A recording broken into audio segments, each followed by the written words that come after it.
Oke, selamat pagi semuanya.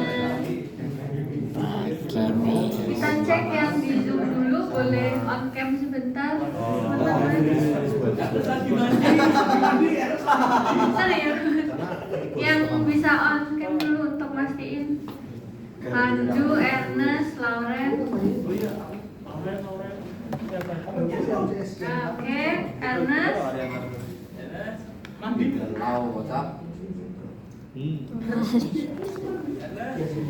Oke, dia ditinggal handphonenya di kamarnya deh. Baiklah, kita mulai hari ini.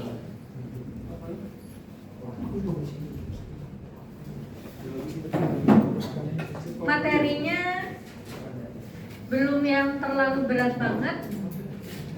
Kalian bisa update PowerPoint-nya di session 2 ya, berarti sebenarnya nggak ada yang begitu signifikan beda, tapi Miss tambahin beberapa. Materi kita hari ini Advance in Computational Biology, jadi udah upgrade. Kalau kemarin jelasin tentang kehidupan biologi itu hierarki, mulai dari sel sampai ke ekosistem, terus kemudian biosfer. Kalau hari ini kita bahas Advance in Computational Biology yang memuat tentang History of Bioinformatik. Teman-teman ada yang tertarik di bioinformatik? Iya, terus ada aplikasi dari bioinformatik, kemudian kita akan kenalkan nanti tentang asam amino dan lain sebagainya. Nah, jadi hari ini materinya agak sedikit cerita, karena misalkan cerita tentang histori kenapa bisa disebut sebagai bioinformatik kayak gitu. Nah, kalian semester ini kalau nggak salah paralel sama mata kuliah machine learning ya kan? Nah, beberapa pemanfaat kalau di machine learning kalian biasanya diminta untuk pakai beberapa model machine learning itu, pakai database sesuatu gitu kan ya. Biasanya pakai apa database-nya? Data apa? Tergantung ya. Ya, misalnya kalau citra gitu berarti kalian gambarnya apa? Tumbuhan kah atau misalnya sel kanker atau apa gitu? Bisa. Oke. Kalau yang berhubungannya dengan biologi berarti tentang misalnya sel kanker, terus kemudian fotoretina mata, pokoknya intinya berhubungan dengan makhluk hidup, itu secara tidak langsung sebenarnya kalian sudah menerapkan bioinformatic application karena kalian sudah menggabungkan si biologi itu dengan teknik komputasi gitu ya.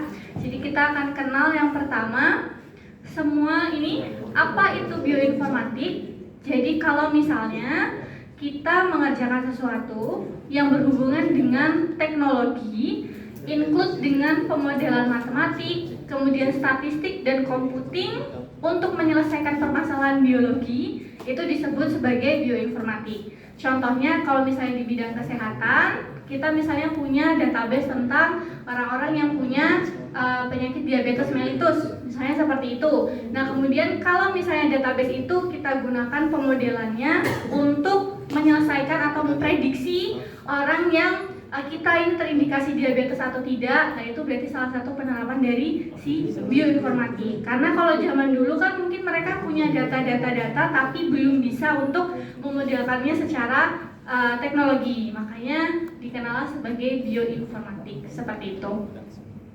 Oke, sejarahnya dimulai dari 1991, tapi ini belum kenal sama yang namanya bioinformatik. Jadi di 1991 ini 1951 si Pauling dan Corey ini baru memperkenalkan struktur alpha helix untuk misalnya pemodelan di beberapa protein di luar angkasa. Jadi kita baru tahu nih bentuknya dari si protein itu seperti apa. Kemudian tahun 1953 kalian diperkenalkan, kita belum lahir ya yang jelas ya. Orang tua kita atau kakek kita kayaknya juga belum lahir. Nah, ini kita diperkenalkan sama yang namanya DNA. Ada yang tahu DNA apa? DNA apa? Bukan kepanjangannya ya. Apa itu DNA? Yang mewarisi genetik. Jadi dia membawa informasi genetik supaya kita bisa menurunkan beberapa hal, contohnya sifat ke keturunan kita selanjutnya gitu. Nah, di 1953 ini dia memperkenalkan kalau misalnya DNA itu double helix. Jadi struktur dari DNA, kalian bisa lihat gambarnya, nanti kita juga bakal belajar DNA.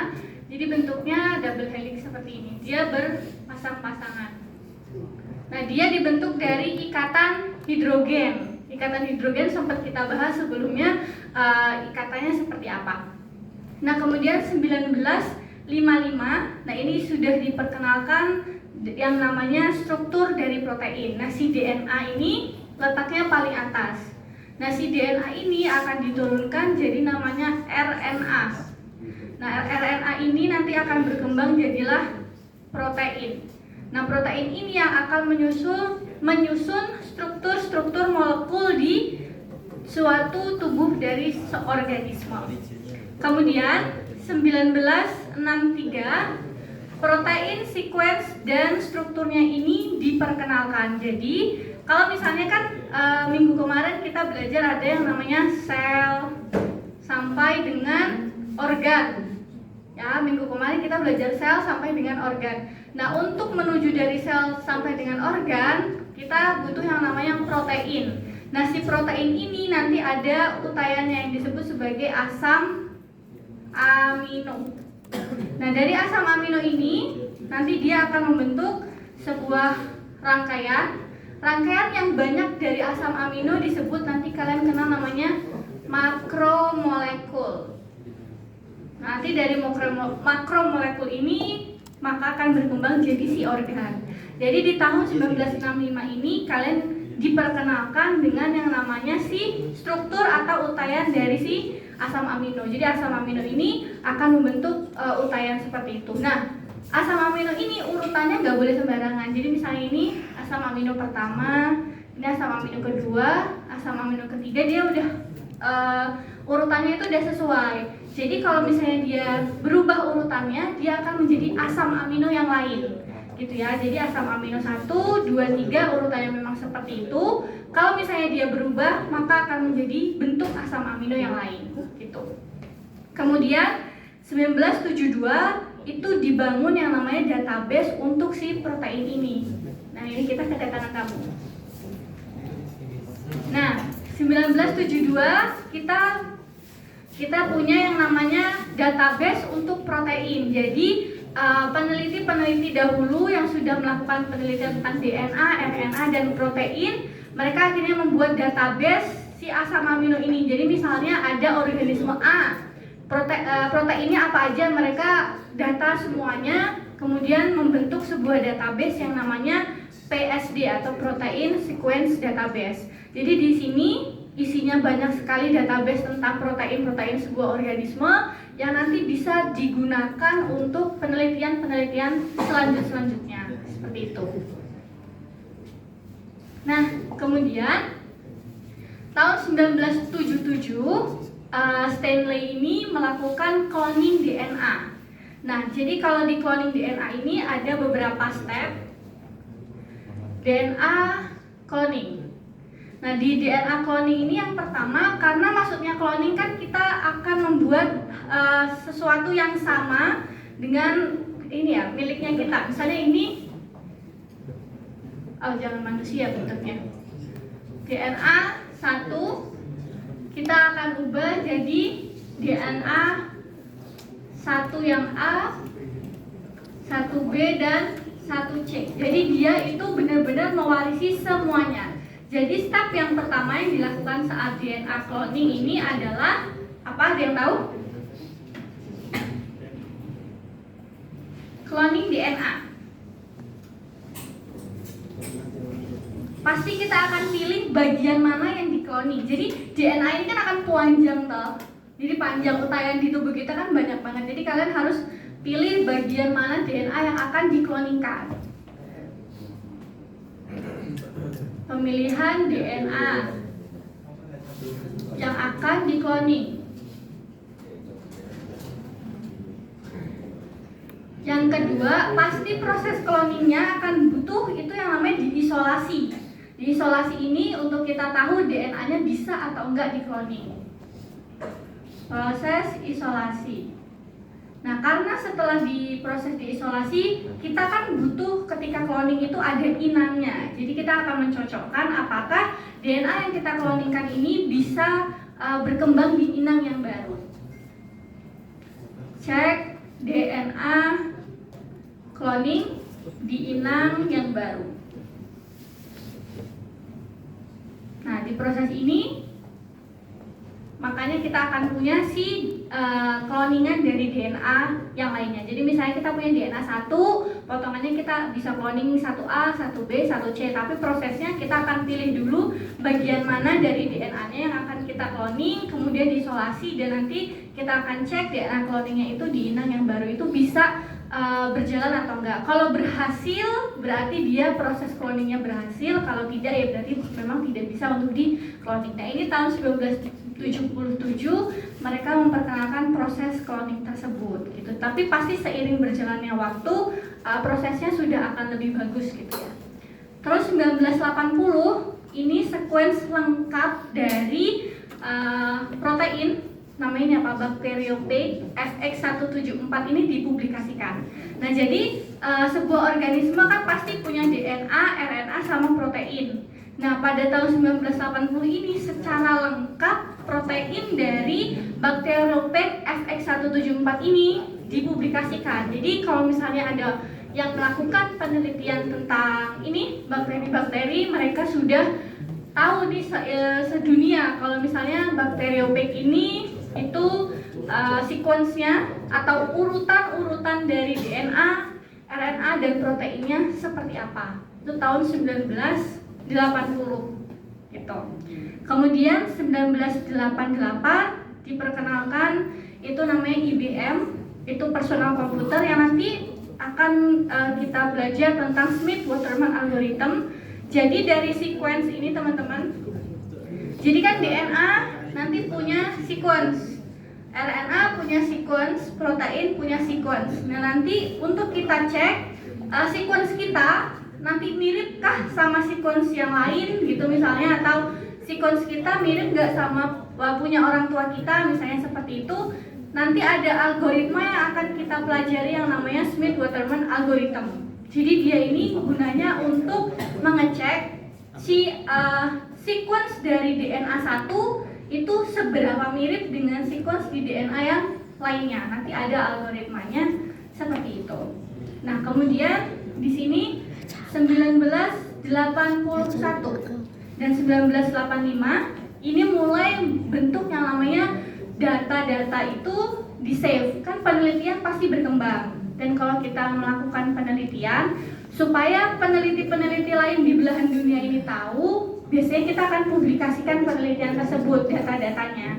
Jadi di tahun-tahun ini 1981 sampai seterusnya sampai sekarang ini kita sudah pakai beberapa database gede gitu kalau di bioinformatik. Salah satunya ada NCBI. Ini National Center of Biotechnology Information. Di sini isinya sequence tentang protein, kemudian tentang asam amino, baik organisme-organisme yang ada di dunia itu udah banyak banget dipakai di sini. Jadi ini salah satu dari database bioinformatik yang dipakai. Nah, di NCBI ini mereka menyediakan sequence dari si DNA. Misalnya Homo sapiens gitu, atau misalnya juga beberapa bakteri itu mereka menyediakan, kemudian RNA juga disediakan, kemudian asam amino juga disediakan sama mereka. Formatnya adalah FASTA algorithm. Jadi dia bentukannya FASTA. Kalau misalnya DNA, berarti ini nanti akan disingkat berdasarkan ikatan hidrogennya. Kalau teman-teman familiar ada namanya ATGC. Ada ingat? Apa ATGC? A itu apa? Adenin. Adenin. Kalau T? Timin. Kalau G? Guanin. C? Sitosin. Nah, mereka formatnya akan FASTA. Jadi kalau misalnya DNA atau nukleotide berarti akan untayan dari ATGC banyak. Misalnya A, G, C, C, T, GATCC ini bentuknya sesuai sama seberapa panjang sih nukleotidnya gitu. Kalau tahun kemarin Miss ujian ada satu soal yang satu lembar khusus itu nukleotide kayak gini. Jadi kalian nggak akan melihat matematika lagi kalau sama Miss, tapi melihat huruf-huruf kayak gini. Oke. Nah kemudian kalau misalnya yang DNA sama RNA sama, cuman yang asam amino ini agak lebih banyak karena setiap asam amino nanti disingkat-singkat. Jadi kita kalau nggak salah ingat ada belasan asam amino gitu. Jadi nanti di asam amino nanti kita pakai satu huruf di depannya. Yang misalnya ya, asam amino.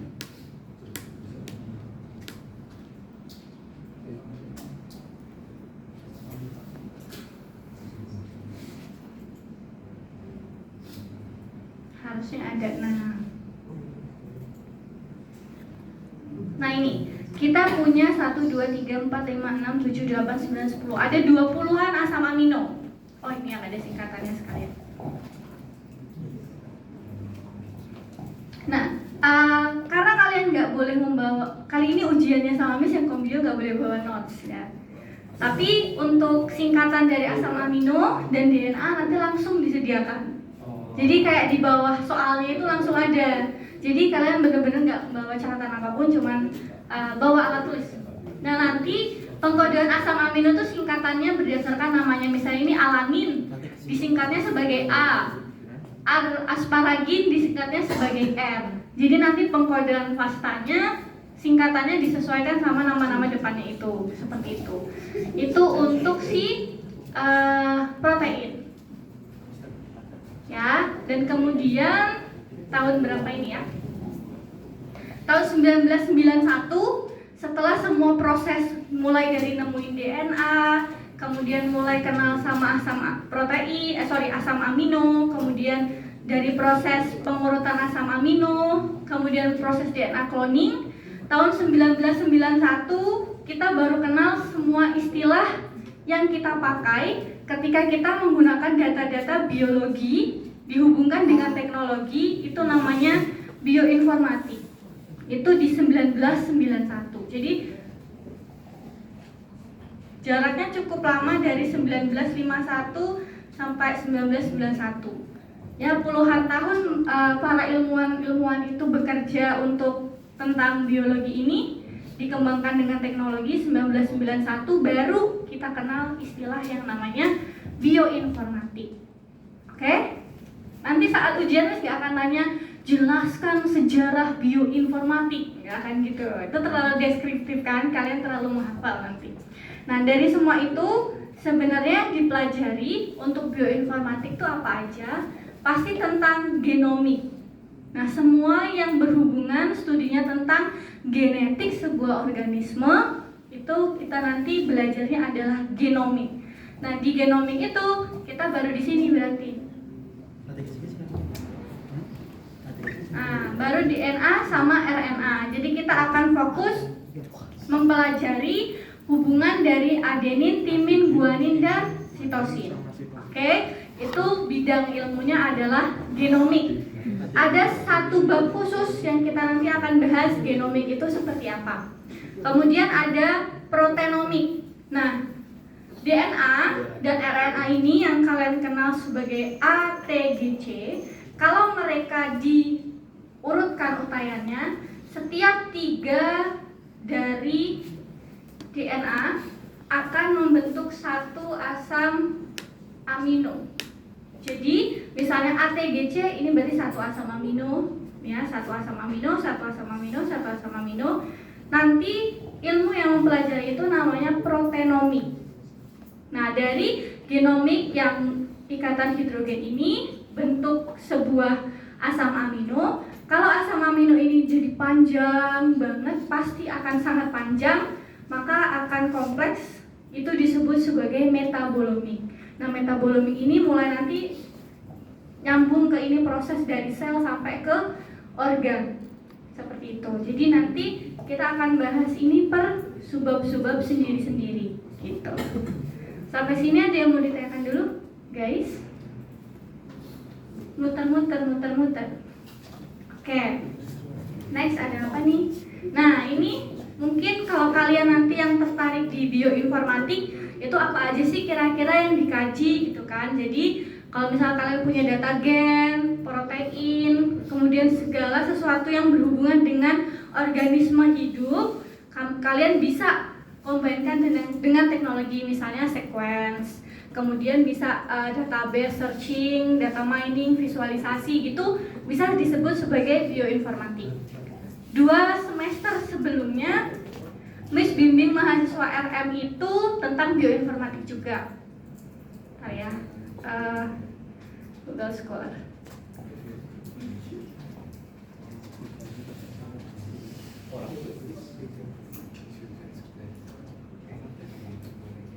Miss nggak tahu papernya mereka bisa diakses apa enggak, tapi kalau misalnya teman-teman mau ada gambaran, harusnya bisa untuk dibaca. Loh, kok nggak ada namanya?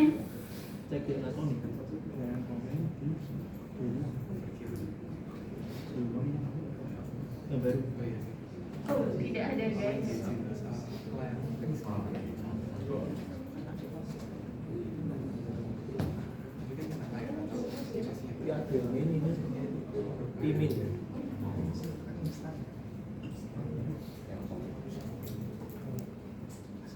Ya, pimin để quên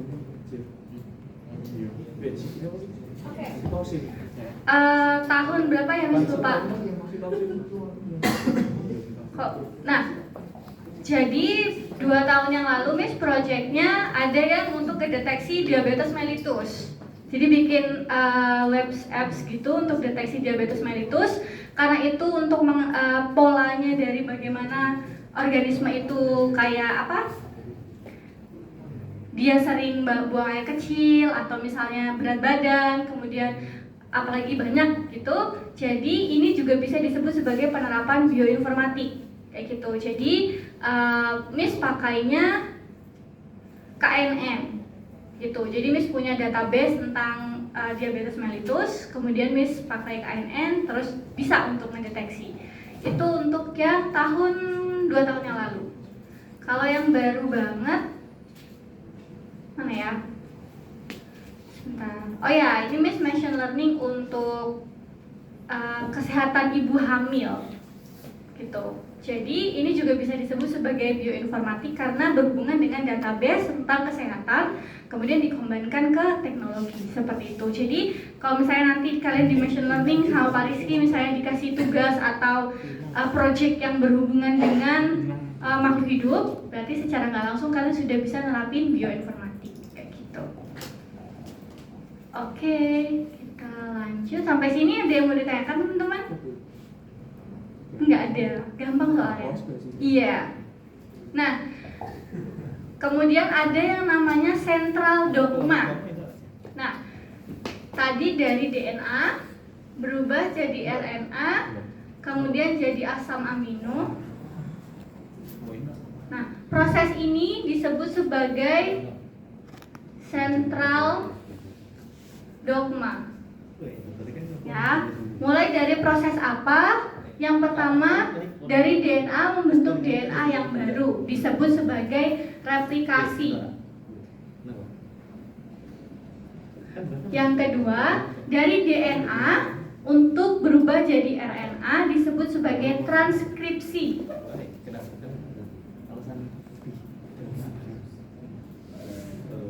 Kayak tadi replikasi DNA lama ke DNA baru, kemudian transkripsi dari DNA ke RNA, kemudian yang ketiga ada translation atau dari RNA ke protein. Dari RNA ke asam amino atau protein. Jadi DNA, RNA, asam amino itu disebut sebagai central dogma ketika prosesnya replikasi, transkripsi dan juga translasi. Nah, prosesnya apa? Kita dari yang pertama. DNA dulu. DNA nanti ada detail penjelasan lengkap ada di bab selanjutnya, tapi ini Mas bahas dulu, kan dia peptide yang double seperti ini, otomatis berpasangan ya kan. Nah, DNA-nya itu ada A, T, G, C. Oke, mereka akan berpasangan seperti ini. Ya, berpasangan. Pasangannya ada yang ingat A akan berpasangan dengan apa? Jadi berpasangan A selalu berpasangan dengan T. Kalau misalnya di sini T, berarti di bawahnya juga A, ya. Pasangan A adalah T, adenin dan timin. Kemudian guanin dengan sitosin. Nah, berarti pasangan G adalah C. Oke, sehingga kalau misalnya kita buat nih DNA, tulisannya bisa gini.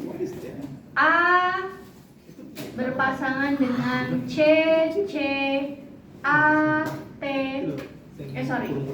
A sama T, TA, C, G, C, dan seterusnya.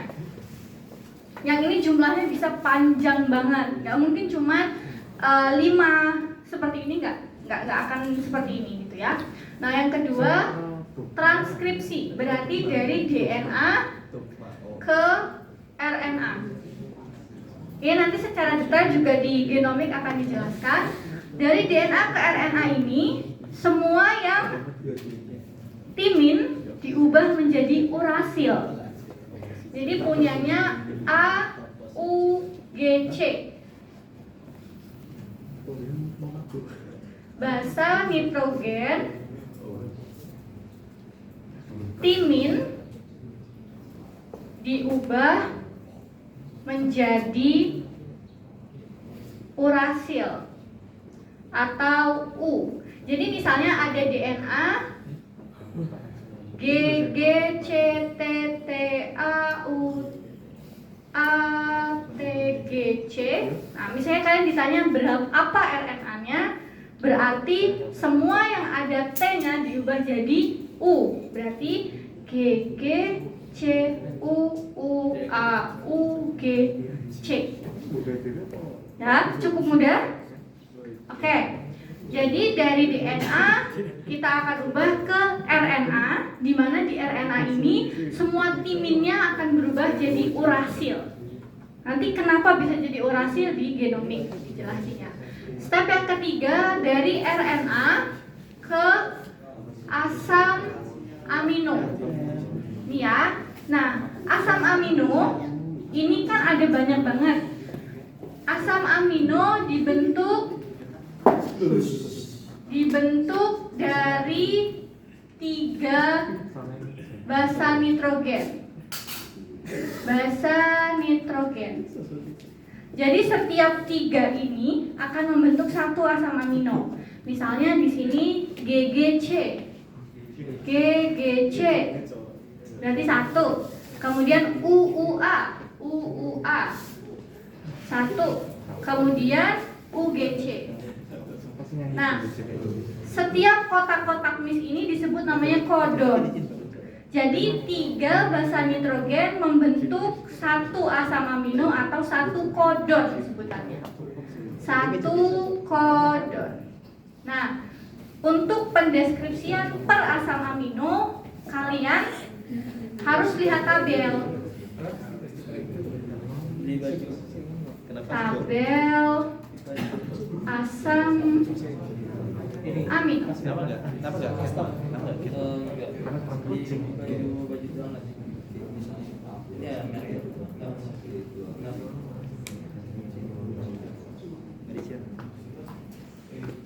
Aku mau jauh Kalian kita cari tabelnya di internet kan.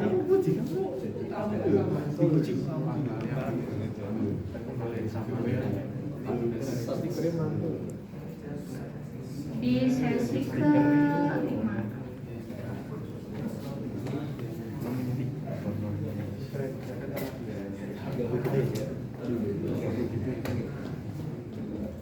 Ada Tenung nggak begitu kepada. Kalau loadingnya lama ya, kalian sinyalnya susah nggak? Jangan lupa attendance guys. Udah telat biasanya. Baiklah, sorry baru mengingatkan kita. Loh, kok nggak ada ya?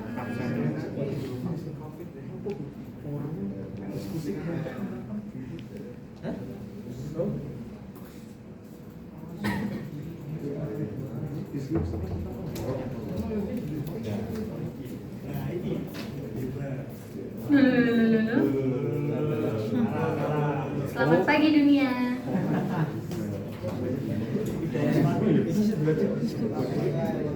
Sebentar ya, ini kok nggak ada asam aminonya.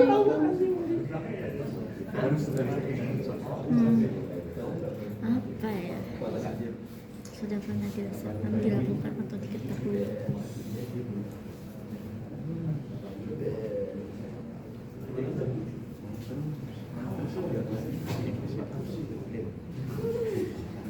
Entahlah, tidak pernah merasakan apapun dalam hal Bro, banyak nonton drama short di IG news nih. Ini kita sing short sih dari masih lagi sih. Udah masih lagi kuwi. Kalau sing tiba-tiba dunia deflasi terus orang yang jual jadi orang tekan. Itu gambar dari sendiri kok notification terang dulu nih gitu. Nah, di internet ternyata tabelnya nggak lengkap. Jadi dibuka PPT tahun lalu. announcement kah?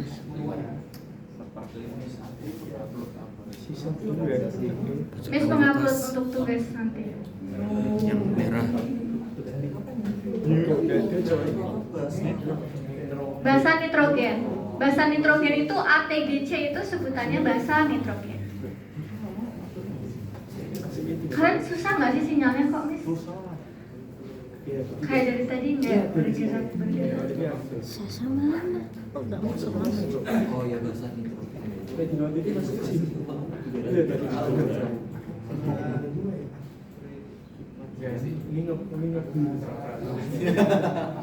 Oke, ini dia. Jadi basa nitrogen itu kan ada banyak singkatan-singkatan yang tadi kan.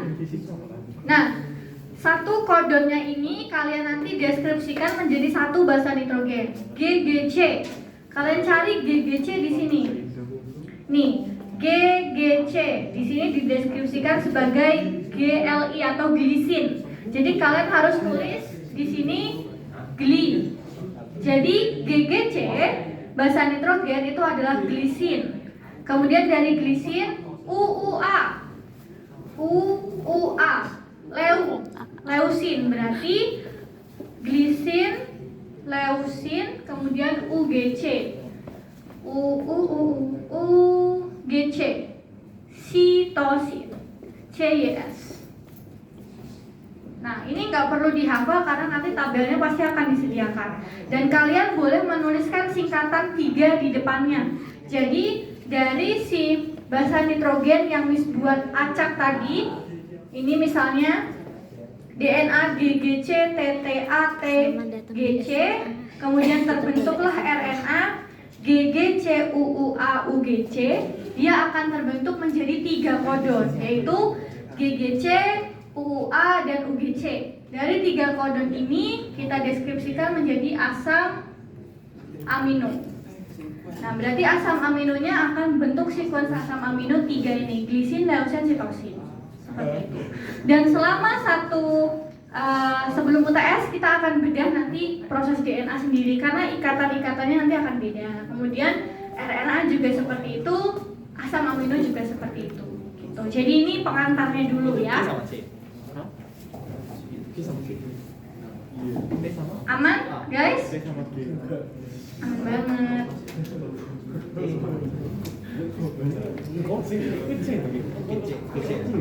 Oke, sampai sini ada yang mau ditanyakan dulu? Oke, nah ini proses DNA analisis. Nah, ini tadi bioinformatik aplikasi sudah Miss sempat jelaskan. Dia sangat banyak sekali aplikasinya. Bisa untuk deteksi, kemudian bisa untuk karakterisasi, kemudian bisa juga untuk proses-proses yang lain, gitu ya. Jadi contohnya dari database-database yang ada bisa kita aplikasikan ke bioinformatik seperti itu. Oke? Nanti proses 1 sampai 3 itu ada subbab sendiri-sendiri kok nih. Ya, kalian akan satu subbab. Mana dia? Nih. Minggu besok, minggu depan kita akan belajar khusus genomik. Karena genomik itu ada yang coding dan anti coding. Jadi kayak kalian kalau lagi ngoding itu yang akan dipakai, terus nanti mana yang nggak dipakai. Jadi DNA juga kayak gitu. Nanti ada DNA yang bakal kita pakai, DNA yang akan kita buang seperti itu. Jadi nanti akan dibahas sendiri gitu. Jadi ini pengantar aja untuk kita kenal. Kalau misalnya sentral dogma ada 3 proses, replikasi, transkripsi, sama translasi gitu. Oke. Ada yang mau ditanyakan teman-teman?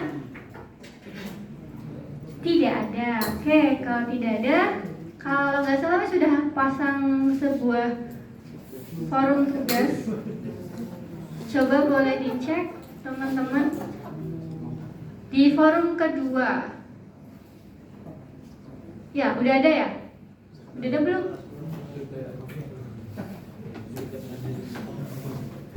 Ya.